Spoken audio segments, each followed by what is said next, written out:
can make good enough grades with some sleep. You can be a good enough husband with some sleep. You don't need to stay awake and run the world. Just become unconscious 1/3 of your life. That's a very humbling reality. That God would ordain that human beings be unconscious 1/3 of their life is just mind-boggling to me. There's got to be a strong theological meaning for that. And the meaning is, you're not God. I'm God and I never sleep. Psalm 121. And so the Holy Spirit gets at my patience, not just directly. And He can do that for a doctor who has to stay up 3 days in a row. He can make a doctor patient after 2 nights with no sleep. He can do that. But ordinarily, the Holy Spirit says, quit playing God and playing fast and loose with your body. I made you to need a certain number of hours of sleep, and I'm going to humble you until you acknowledge that. So He can come at it indirectly as well as directly. And that's the work of the Holy Spirit. Same thing with eating and same thing with exercising.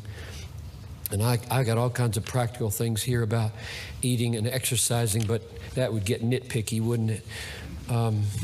You need to discover what your intake of food should be and what your exercise should be. If you're a very sedentary job like mine, I sit most of the time, you just got to build in an activity that uses your muscles for what they were made for. God made muscles to be used, not to just kind of 12 hours a day. Let me read to you this amazing, I'll just close this section with this amazing quote from Spurgeon. Spurgeon's worth gold just about every time you touch him. The only problem with Spurgeon is he's so good that he discourages you when you read him.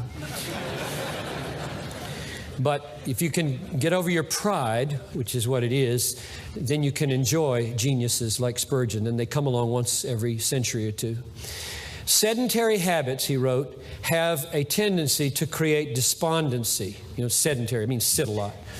To sit long in one posture, poring over a book or driving a quill, he lived 150 years ago, driving a quill is in itself a taxing of nature, but add to this a badly ventilated chamber, a body which has long been without muscular exercise, a heart burdened with many cares, and we have all the elements for preparing a seething cauldron of despair, especially in the months of fog. Try Minnesota in February.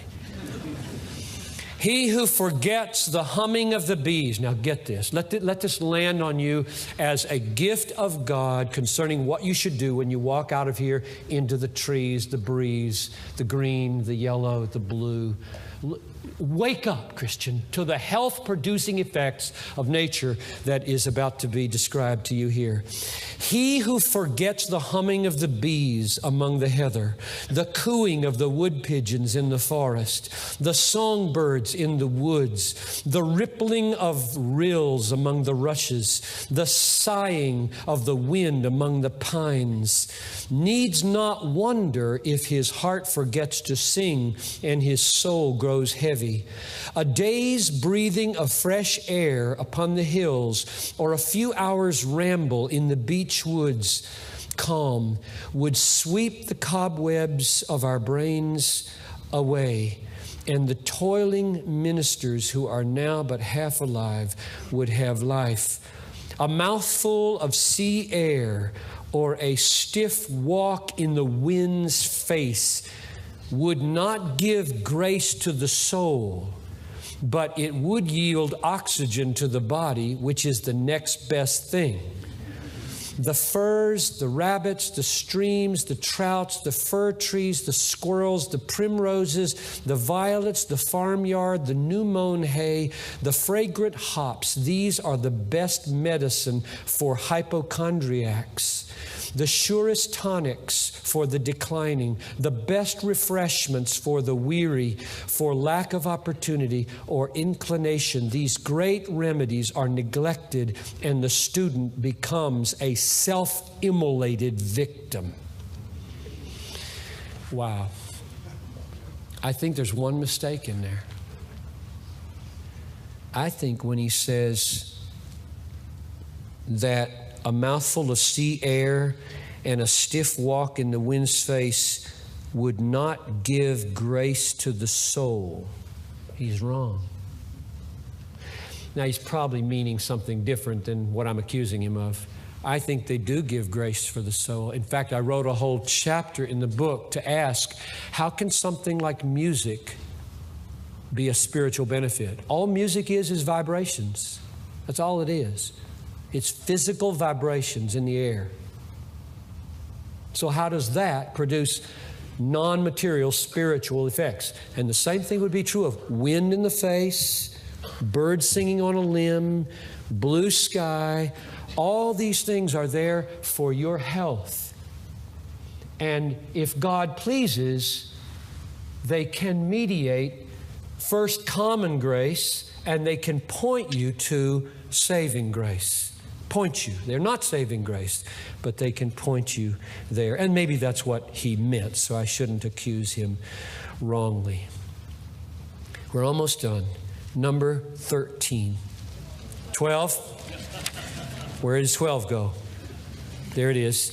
Oh, you know what? I collapsed 11 and 12. Rest, exercise, proper diet. And number 12 was going to be make a proper use of revelation in nature. The heavens are telling the glory of God. Look at the birds of the air. They neither sow nor reap. Consider the lilies of the field. So I put exercise, all the bodily things that you need to do to take care of this house. Your body is the temple of the Holy Spirit. And somehow, in the care for that body, you experience more of God. So that was 12. And now we're at 13. Do the hard and loving thing for the sake of others. Read one verse to explain what I mean. I have a section, I think, in the book on how Bill Leslie became a watered garden. He's gone to be with the Lord now. He used to be a pastor in Chicago, and he came to our church, and he gave a talk one time on this text that stuck with me now 20 years later. Isaiah 58:10. If you pour yourself out for the hungry and satisfy the desire of the afflicted, then shall your light rise in the darkness, and your gloom be as the noonday.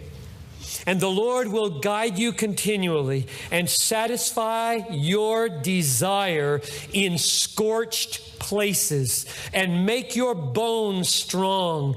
And you shall be like a watered garden, like a spring of water whose waters never fail. Now there's a picture of joy.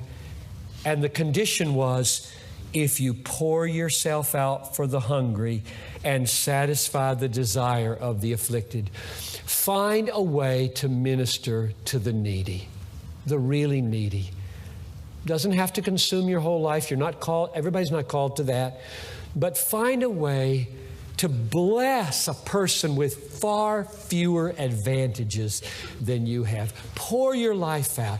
Give away, even when it's hard, like late at night, or when you think, I've spent myself as much as I can spend, and here comes another claim on my life. Give, and you will become a watered garden. Bill Leslie discovered. Number 14, get a global vision for the cause of Christ and pour yourself out for the unreached. Get a global vision. Far too many Christians are trying to fight for joy within the tiny little sphere of their family or the tiny little sphere of their 14,000 member church. And I mean that with no irony, because the globe makes that church look like a tiny dot on the map, and God is at work in every square inch of this planet. He's at work in North Korea, China, Vietnam, Cuba, Iraq. He is at work in post-Christian Europe. He is at work in worldly America, sliding to who knows where morally.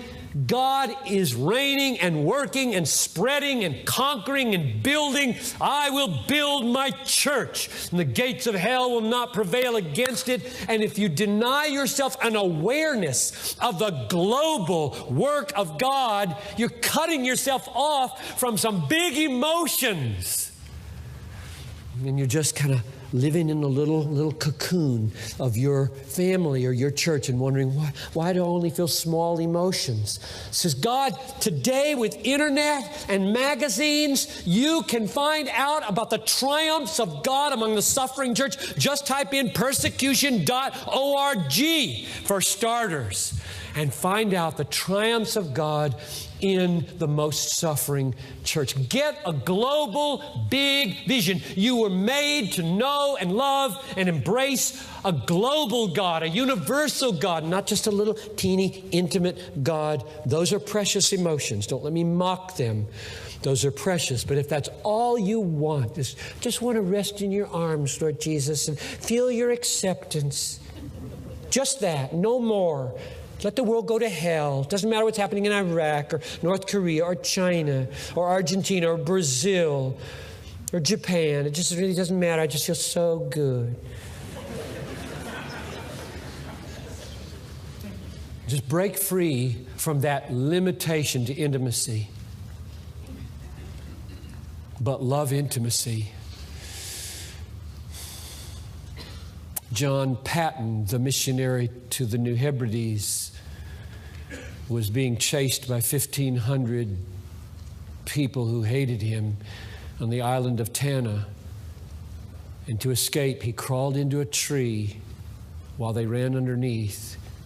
And he said, the fellowship and the intimacy that I enjoyed with Jesus through the promise, lo, I will be with you to the end of the age, was so sweet, I would not trade that moment for any moment in my life. So please don't hear me saying that the sweet, deep, precious, personal, intimate fellowship of Jesus is a small thing. It's just gets you to Tanna. It gets you to the island of Tanna. It gets you to the New Hebrides. And 6 months after you're there, you bury your wife. And then you bury your 6-week-old baby. And you say at the grave, if it were not for Christ, I would go mad. And then you give the rest of your life in the New Hebrides. That's what joy is meant to do in this conference. Last suggestion. This corresponds to the last and difficult chapter in the book. I think the chapter was called When the Darkness Does Not Lift. And here I say, be patient. This is my 14th or 15th suggestion for how to fight for joy. Be patient in the night of God's seeming absence. Be patient in the night of God's seeming absence. I waited patiently for the Lord. Where were you waiting, David? He lifted me up out of the miry bog, out of the quicksand of my despair. He put my feet upon a rock, and He made my steps secure. And He put a new song in my mouth, a song of praise to my God. Many will see and put their trust in the Lord, which means evangelism, fruitful evangelism, resulted from a dark night of the soul. Do you follow that sequence of thought? I waited in the mire. How long did He wait? He was patient. He was modest. He knew he couldn't make joy happen. I waited. And God came to me. He had gutsy guilt while He was there. And God lifted him up, put him on a rock, put a song in his mouth. He started to celebrate the mercies of God, and people put their trust in the Lord. One of the things the Lord is doing in the darkness of your life is fitting you to be able to bear more fruitful witness to His mercies when you come out. I close with perhaps my favorite hymn. I have 2 or 3. And it's a word that I hope those of you who came hoping for light, and maybe it hasn't gone on yet. God moves in a mysterious way, His wonders to perform. He plants His footsteps in the sea and rides upon the storm. Deep in unfathomable minds of never-failing skill, He treasures up His bright designs and works His sovereign will. Ye fearful saints, fresh courage take. The clouds you so much dread are big with mercy and will break in blessings on your head. His purposes will ripen fast, unfolding every hour. The bud may have a bitter taste, but sweet will be the flower. Blind unbelief is sure to err and scan His work in vain. God is His own interpreter, and He will make it plain. Be patient, be modest in the dark as you fight for joy.